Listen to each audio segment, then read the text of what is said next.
हाँ जी, हमने कल ट्रांसपोर्टेशन मेथड्स किए थे, 3 मेथड्स हमारे हो गए थे। आज हम मोदी मेथड करेंगे।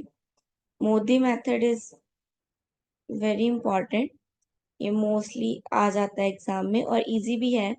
जो हमने वैन मेथड किया है ना, उसी मेथड के बाद मोदी मेथड स्टार्ट होता है। मींस पहले हमें क्वेश्चन का वैन मेथड निकालना पड़ेगा। ठीक है, वैन मेथड पहले निकालना पड़ेगा। वैम मेथड निकालने के बाद जो है मोदी मेथड अप्लाई किया जाएगा उसी वैम वाले क्वेश्चन पे।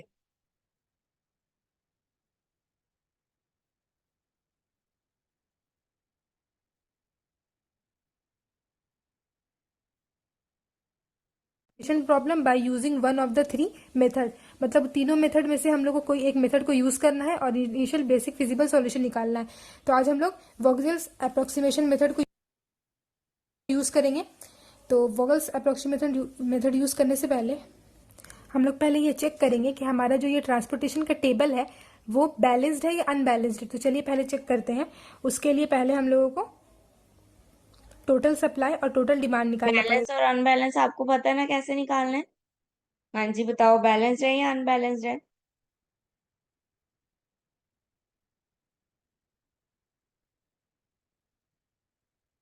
मैम बैलेंस्ड है। बैलेंस्ड है, वेरी गुड। क्योंकि डिमांड का भी 15 आ रहा है और इसका भी 15 आ रहा है, तो बोथ आर सेम। ठीक है, तो देखिए आगे चलें थोड़ा। टोटल सप्लाई और टोटल डिमांड जो है 15-15 यानी कि दो। तो देखिए P1 जो है जो पेनल्टी, ये एक तो बार रो वन दोबारा देख लो, मतलब इस जो रो के वैम लिए जो मेथड कल पेनल्टी किया था। निकालेंगे हम लोग पहले स्मॉलेस्ट एलिमेंट को चूज करेंगे। तो 1 जो है स्मॉलेस्ट है, नेक्स्ट स्मॉलेस्ट एलिमेंट क्या है 2। तो 1 और 2 का डिफरेंस जो होगा वो होगा पेनल्टी। तो इस रो में 1 और 2 का डिफरेंस है 1। सेकेंड रो में देखिए स्मॉलेस्ट है हमारा 4 और नेक्स्ट स्मॉलेस्ट वैल्यू है हमारे पास 5 और 4 और 5 का जो डिफरेंस है वो है 1। तो ये हो जाएगा हमारा पेनल्टी। ठीक इस तरीके से थर्ड रो में भी हम लोग देखेंगे स्मॉलेस्ट है हमारे पास 6 और नेक्स्ट स्मॉलेस्ट भी हमारे पास 6, मतलब दोनों सेम है तो दोनों का डिफरेंस हो जाएगा 0। तो रो वाइज हम लोग पेनल्टी निकाल लिए और P1 ठीक इस तरीके से कॉलम वाइज भी पेनल्टी निकालेंगे। तो इस कॉलम में देखिए स्मॉलेस्ट एलिमेंट है हमारे पास 2 और नेक्स्ट स्मॉलेस्ट एलिमेंट है 7। तो 2 और 7 का जो डिफरेंस होगा वो है 5। इस कॉलम के लिए स्मॉलेस्ट है 2, नेक्स्ट स्मॉलेस्ट है 6, तो 2 और 6 का डिफरेंस है 4। इस रो में देखिए कॉलम में देखिए स्मॉलेस्ट है 2, नेक्स्ट स्मॉलेस्ट है 5, 2 और 5 का डिफरेंस है 3। D4 के लिए स्मॉलेस्ट है 1 और नेक्स्ट स्मॉलेस्ट है 4, 1 और 4 का डिफरेंस जो है वो है 3 है। तो हमने जो है पेनल्टी P1 निकाला है 4 5 3 3 0 1 1। तो इन सब वैल्यू में से हम लोग को मैक्सिमम चूज करना है। मैक्सिमम है हमारे पास 5, तो इस वैल्यू को हम लोग जो है चूज कर लिए। ये वैल्यू हमारा D1 के लिए आया है। तो D1 का हम लोग कॉलम में देखेंगे कौन सा स्मॉलेस्ट वैल्यू है। तो D1 के कॉलम में 2 10 और 7, स्मॉलेस्ट वैल्यू 2 है। तो पहला जो 2 का सेल है इसको हम लोग सॉल्व करेंगे। तो 2 के साथ देखिए हमारे पास सप्लाई है 3 और डिमांड है 4, और 3 और 4 में जो हमारा मिनिमम है वो है 3। तो 3 जो है हमारा सेल के अंदर जाएगा और इसी के साथ ये सेल जो है एलोकेट हो जाएगा। ये हो जाएगा 3 माइनस 3 0 और ये हो जाएगा 4 माइनस 3 1। तो जैसे हमने सप्लाई को 0 किया O1 जो है हमारा डिलीट हो जाएगा। तो देखिए हमने O1 को भी डिलीट कर दिया है। जैसे ही हमने किसी भी रो या कॉलम को डिलीट किया क्योंकि यहाँ पे 0 हो गया था, तो उसके बाद हमारा नेक्स्ट स्टेप है फिर से पेनल्टी को कैलकुलेट करना। तो P2 जो होगा, अब हमारे पास जैसे कि O1 जो है डिलीट हो चुका है हमारा O1 का रो, तो अब हमारे पास बस इतना टेबल बचा है। तो P1 जो है मतलब सॉरी P2 जो है इसमें यहाँ पे कैलकुलेशन नहीं करेंगे। सेकंड रो में देखिए हमारे पास कोई चेंजिंग नहीं हुआ है, हमारे पास 4 और 5 ही है स्मॉलेस्ट और नेक्स्ट स्मॉलेस्ट, तो 1 लिख देंगे और इसमें भी 6 और 6 का डिफरेंस जो है 0 हो जाएगा।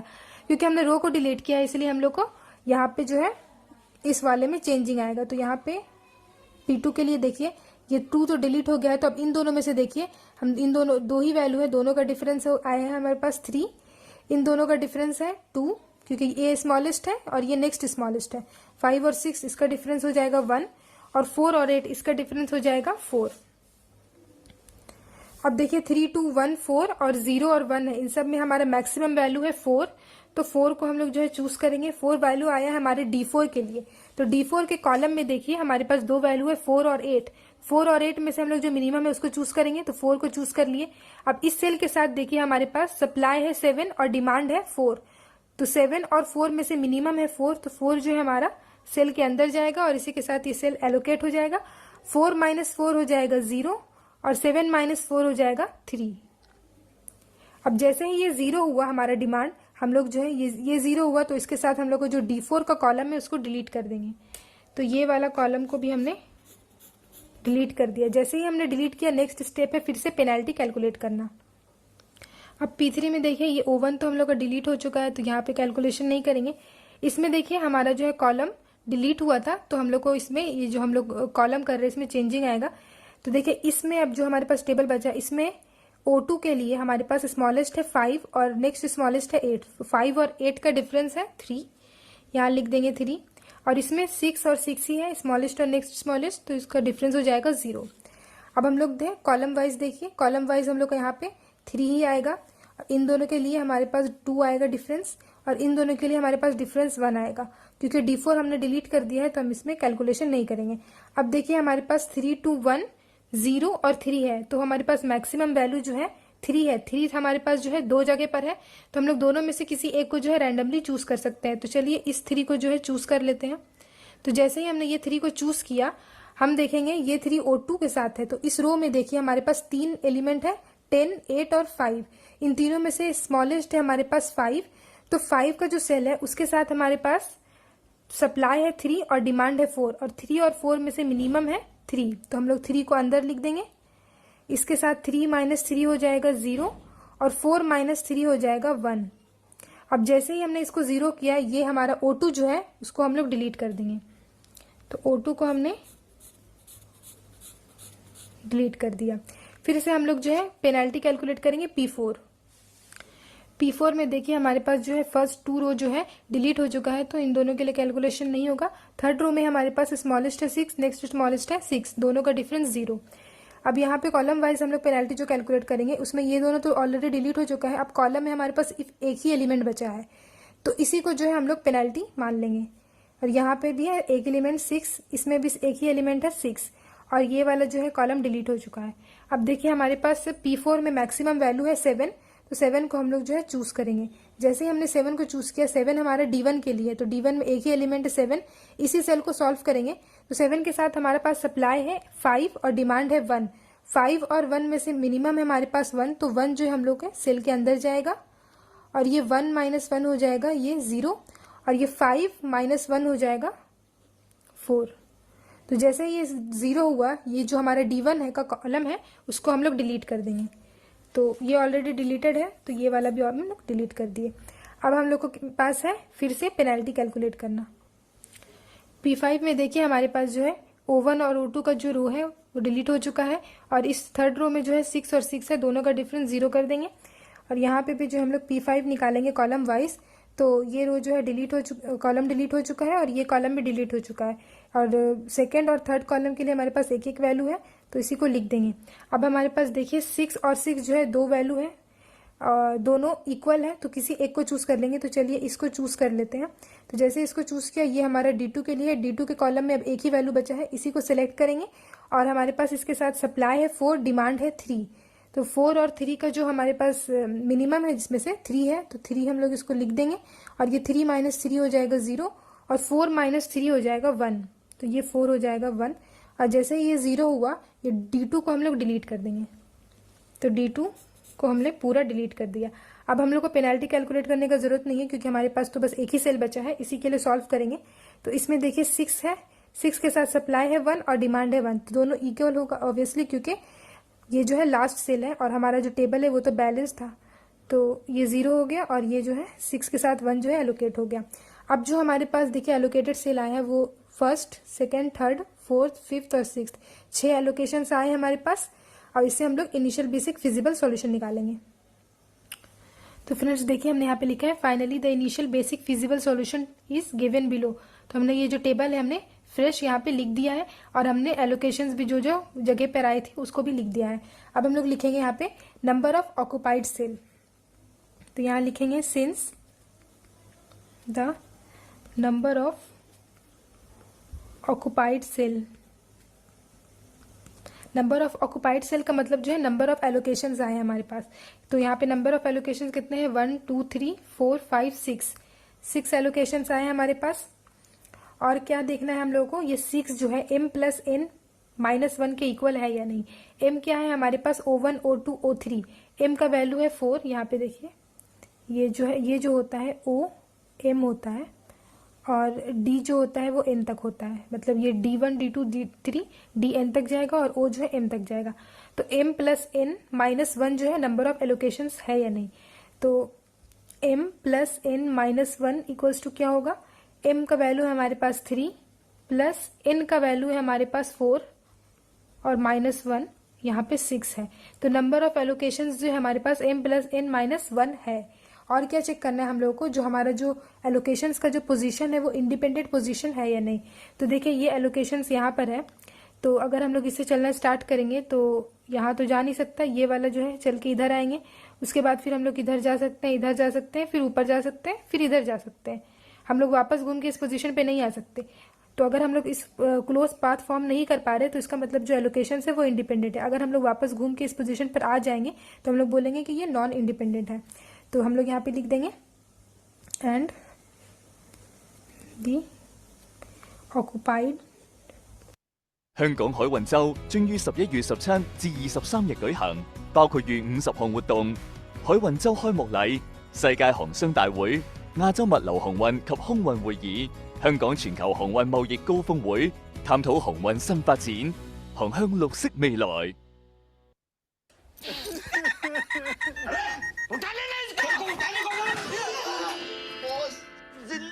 अच्छा हुआ तूने कुछ नहीं किया। वेलकम। कभी कुछ ना करके भी देखो। Eat 5 star, do nothing. Cells are independent. तो हमारे पास जो नंबर ऑफ एलोकेशन है वो m प्लस n माइनस 1 है और हमारे पास जो एलोकेशन का जो पोजीशन है वो भी इंडिपेंडेंट है। अगर ये दोनों है तो हम लोग बोल सकते हैं कि सॉल्यूशन इज, हमारा जो सॉल्यूशन है वो नॉन डिजेनरेट है।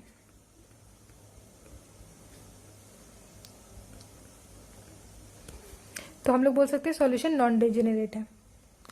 अब क्या करेंगे, हम लोग कॉस्ट निकाल देंगे। तो हम लोग यहाँ पे लिखेंगे ट्रांसपोर्टेशन।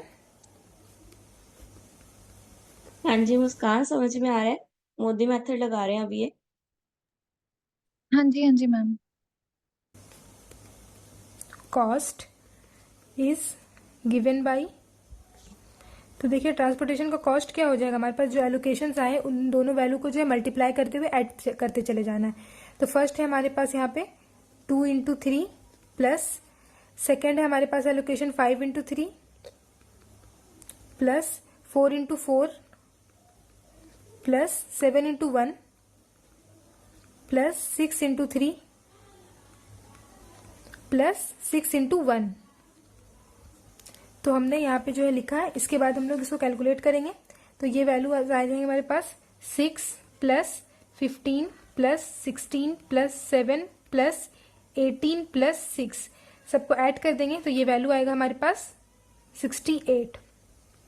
तो ये जो 68 है, 68 इसमें हम लोग रुपीज लिख देंगे क्योंकि ये हमारा जो है कॉस्ट निकल करके आया है। तो ये इनिशियल बेसिक फिजिबल सॉल्यूशन यानी कि वोगल्स अप्रोक्सीमेशन मेथड से जो हमारा सॉल्यूशन आया है वो है ₹68। ओके, तो अब हम लोग क्या करेंगे, अब हम लोग चेक करेंगे कि ये जो सॉल्यूशन आया है वो ऑप्टिमल है या नहीं। इसके लिए हम लोग मोदी मेथड को अब यूज। ठीक है, मोदी मेथड क्यों लगाया जाता है? चेक करने के लिए। यानी कि मोदी मेथड जो है वो एक चेकिंग मेथड है कि आपने जो नॉर्थ वेस्ट, लीस्ट कॉर्नर और वेगस मेथड, तीनों मेथड से जो सोल्यूशन निकाला है, इज इट राइट और रॉन्ग, इसको चेक करने के लिए मोदी मेथड लगाएंगे। यूज करेंगे। तो अब हम लोग स्टेप 2 देखते हैं। तो स्टेप 2 है हमारे पास, find out a set of numbers UI and VJ for each row and column satisfying UI plus VJ equal to CIJ for each occupied cell. मतलब हम लोग के पास जो ऑक्युपाइड सेल आए हैं उस सेल में हमारे पास हर एक रो के लिए जो है UI और कॉलम के लिए VJ को कैलकुलेट करना है। तो देखिए हम लोग अब जो हम लोग काम कर रहे हैं वो to find the optimal solution के लिए काम कर रहे हैं। ठीक है, तो यहाँ पे हमने लिखा है applying MODI method we determine a set of number u i and v J for each row and column such that u i and v j equal to C I j. हमारे पास ये वाला formula है। तो हमारे पास unknown है you आई और we जे, दो अननोन है, और सी आई जे का जो वैल्यू है हम लोगों के पास जो है ये दिया हुआ है। देखिए ये वाला जो वैल्यू, ये एलोकेशन ऑक्युपाइड सेल है, तो यहाँ पे जो सी आई जे का वैल्यू है मतलब first row first column C11 का वैल्यू है 2। ठीक इसी तरीके से ये भी एक ऑक्युपाइड सेल है, तो second row third column C23 का वैल्यू है 5। तो C का वैल्यू तो हम लोगों को पता है, पर यू आई और वी जे हमारे पास दो अननोन है। तो दो अननोन है और एक वैल्यू हम लोग को जो है मालूम है। तो हम लोग सॉल्व करने के लिए पहले क्या करेंगे, हम लोग जो है जो हमारे पास जो सेल जो कॉलम या फिर रो में जिसमें भी हमारे पास मैक्सिमम एलोकेशंस आए हैं उसको हम लोग फर्स्ट 0 मान लेंगे। तो देखिए ये वाला है हमारे पास U1, ये है हमारा U2, ये U3 है, और इसी तरीके से ये वाला है V1, V2, V3 और V4। तो देखिए हमारे पास मैक्सिमम नंबर ऑफ एलोकेशन जो है कौन से में आए हैं, तो U1 के लिए एक एलोकेशन है, U2 में 2 एलोकेशन है और U3 में 1 2 3। तो U3 में जो है 3 एलोकेशन है। अब देखिए V1 में 2 एलोकेशन, V2 में 1, V3 में 2 और V4 में 1 एलोकेशन। तो U3 में जो है मैक्सिमम एलोकेशन आए हैं, तो U3 का वैल्यू को हम लोग इनिशियली 0 मान लेंगे। तो अब हम लोग U3 को 0 मान लिए, तो U3 के साथ जो हमारा O3 है इसमें देखिए कितने एलोकेशन है, 1 2 3, 3 एलोकेशन है हमारे पास। तो तीनों के लिए जो हम लोग सॉल्व करेंगे, तो फर्स्ट जो है हम लोग C31 लिखेंगे। तो C31 के लिए हमारे पास देखिए I और J है, मतलब U के साथ I है, यानी कि U के साथ I यानी कि 3 प्लस V के साथ जो है J है मतलब 1 V1। तो अब हम लोग यहाँ पे क्या करेंगे, C31 का वैल्यू हम लोग को पता है, third row first column C31 का वैल्यू 7 है। तो यहाँ पे हम लोग लिखेंगे 7, C3 का 1 का वैल्यू है 7 इक्वल टू U3 को अभी हमने 0 माना है और प्लस V1 का वैल्यू निकालना है। तो V1 का वैल्यू यहाँ से निकल करके आएगा 7। तो ये जो 7 है इसको हम लोग यहाँ पे अभी लिख देते हैं। अब हम लोग के पास क्या है, U3 में हम लोग को जो ऑक्युपाइड सेल है बस उसी के लिए सॉल्व करना है। तो U3 के साथ हमारे पास अब नेक्स्ट ऑक्युपाइड सेल है ये वाला, मतलब C32 का वैल्यू है हमारे पास 6। तो यहाँ लिखेंगे C32 का वैल्यू हमारे पास U3 प्लस V2। हम लोग इस फॉर्मूला को अप्लाई कर रहे हैं। तो C32 का वैल्यू हमने अभी देखा है, 32 का वैल्यू है हमारे पास 6। तो 6 को हमने यहाँ पे लिखा इक्वल टू U3 का वैल्यू है 0 प्लस V2 का वैल्यू निकालना है। तो यहाँ से V2 का वैल्यू आ जाएगा 6। तो ये 6 को जो हम लोग यहाँ पे लिख देंगे, V2 का वैल्यू निकला है 6। अब हमारे पास एक और एलोकेशन है U3 के लिए, वो है C33 का वैल्यू है 6। तो यहाँ पे हम लोग लिखेंगे C33 इक्वल टू हो जाएगा U3 प्लस V3। यहाँ पे है इसका वैल्यू 6 C33 के लिए, U3 का वैल्यू है 0 प्लस V3 का वैल्यू निकालना है। तो यहाँ से V3 का वैल्यू आ जाएगा 6। तो ये V3 का वैल्यू जो 6 आया है इसको हम लोग यहाँ पे लिख देते हैं 6। अब क्या है, ये वाला एलोकेशन जो है सारा कंप्लीट हो गया है। इसके बाद और हम लोग को इन दोनों का वैल्यू तो नहीं पता है, लेकिन हम लोग को जो है इन तीनों का वैल्यू पता चल गया है। तो अब हम लोग एक एक करके सॉल्व करते हैं। जैसे कि हम लोग V1 के लिए सॉल्व करते हैं, तो V1 में हमारे पास जो है 2 एलोकेशन है, पहला ये दूसरा ये। इसके लिए तो सॉल्व कर चुके हैं, अब हम लोग को इसके लिए सॉल्व करना है। तो C11 का वैल्यू है 2। तो यहाँ पे लिखेंगे C11 equals to U1 plus V1। इसका वैल्यू है हमारे पास 2 और U1 का वैल्यू है, देखिए U1 का वैल्यू हम लोग को निकालना है। तो यहाँ पे लिख देंगे U1 प्लस V1 का वैल्यू आया है 7। U1 का वैल्यू आ जाएगा हमारे पास -5। तो ये जो U1 का वैल्यू आया है हम लोग यहाँ पे अब लिख देंगे U1 का वैल्यू आया है -5। अब इसके बाद देखिए U2 के लिए अगर सॉल्व करें तो हमारे पास U2 में एक ही एलोकेशन था और जिसको हमने U3 के साथ, सॉरी V2 में हमारे पास एक ही एलोकेशन था जिसको हमने U3 के साथ सॉल्व कर दिया था। नेक्स्ट है हमारे पास V3 के साथ देखिए 2 एलोकेशन है, इसको तो हमने सॉल्व कर चुके हैं। अब हम लोग इसको सॉल्व करेंगे। तो ये हमारा है C23 का वैल्यू है 5। तो C23 इक्वल टू हो जाएगा U2 प्लस 3 इम्प्लाइज C23 का वैल्यू है हमारे पास 5 इक्वल्स टू U2 का वैल्यू हम लोग को निकालना है प्लस V3 का वैल्यू है 6। तो यहां से हम लोग को U2 का वैल्यू निकल करके आएगा -1। तो U2 का वैल्यू -1 है, हम लोग यहाँ पे अब लिख देंगे U2 का वैल्यू -1। तो अब देखिए हमारे पास U1 U2 U3 का वैल्यू मालूम है, V1 V2 V3 का वैल्यू भी मालूम है। V4 का वैल्यू निकालने के लिए देखिए हमारे पास इसमें एक एलोकेशन है ये वाला, इसके साथ हमारे पास जो C का वैल्यू है वो C24 का वैल्यू है 4। तो यहाँ पे हम लोग लिखेंगे C24 इक्वल्स टू हो जाएगा U2 प्लस V4। C24 का वैल्यू था हमारे पास 4 इक्वल टू U2 का वैल्यू देखिए हमारे पास है -1 प्लस V4 का वैल्यू निकालना है। तो यहाँ से हम लोग के पास V4 का वैल्यू आ जाएगा 5। तो ये जो 5 है इसको हम लोग अब यहाँ पे लिख देंगे V4 इक्वल्स टू 5। अब देखिए हमारे पास U1 U2 U3 और V1 V2 V3 V4 सबका वैल्यू जो हम लोग का निकल करके आ गया है। तो फ्रेंड्स देखिए हमारा जो अब स्टेप 3 है उसमें बोला है find out the net evaluation value यानी कि del I J equal to C I J minus you I plus we J for each empty cell. मतलब हमारे पास जो अब अनऑक्युपाइड सेल है उसके लिए हम लोग को डेल आई जे का वैल्यू निकालना पड़ेगा जिसका फॉर्मूला हमारे पास ये दिया हुआ है। तो चलिए हम लोग अब कैलकुलेट कर लेते हैं।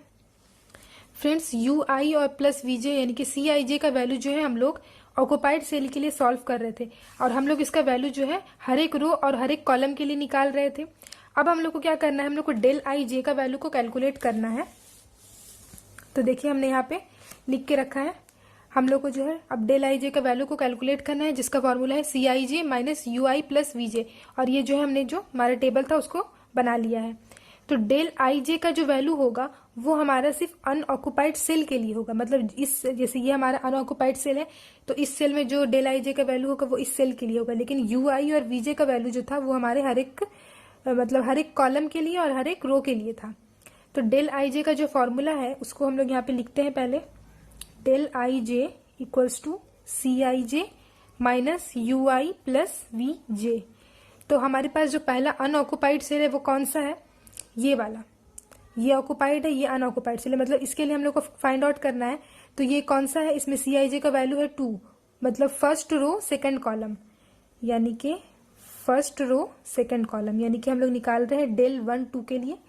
तो C12 है माइनस U1 प्लस V2। तो इसको कैलकुलेट करेंगे। C12 का वैल्यू है 2 minus U1 plus V2। U1 का वैल्यू है -5 प्लस V2 का वैल्यू है 6। तो इसको हम लोग जो है कैलकुलेट करके करेंगे तो इसका वैल्यू निकल करके आएगा 1।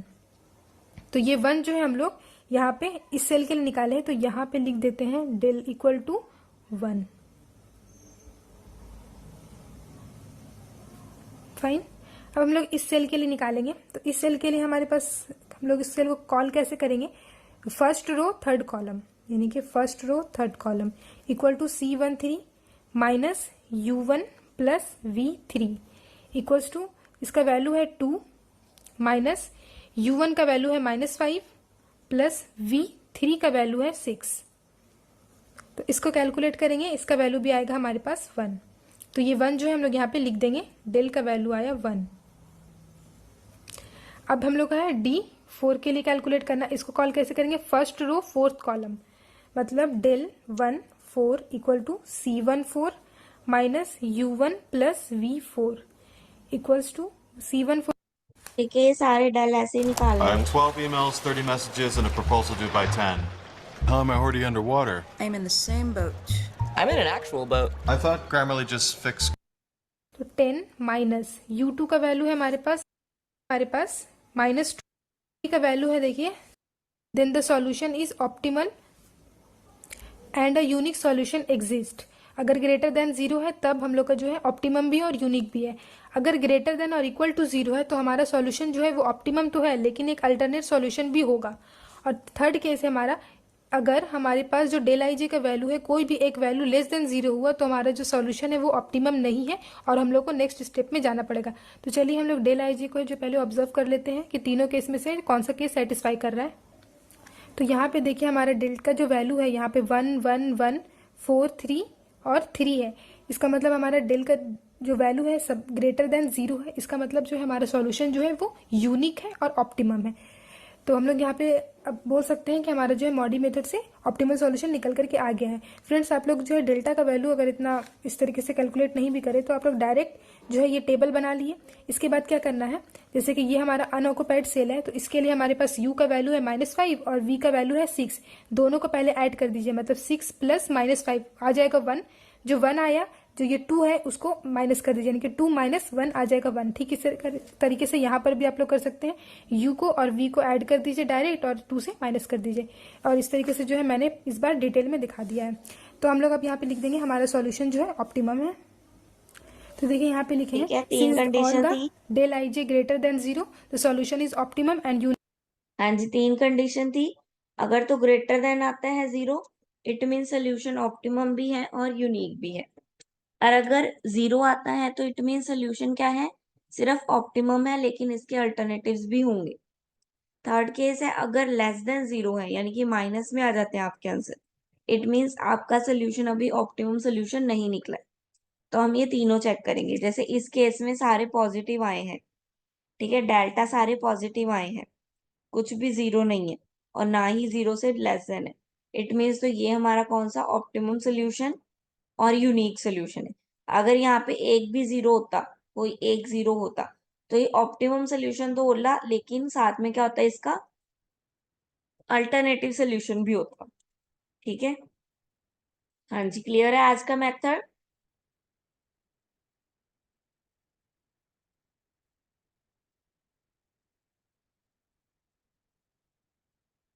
आज का मेथड क्लियर है, मोदी मेथड। कल बस एक असाइनमेंट्स की प्रॉब्लम है, असाइनमेंट करेंगे कल, देन हमारा चैप्टर 11 भी कंप्लीट हो जाएगा। मैम ये आज वाला लिंक ये जो था वीडियो का, और वो कल वाली वीडियो का लिंक जो भेज दो कि एक ठीक बार है, रिवीजन हो जाएगी इसको देख के। ठीक ठीक ठीक।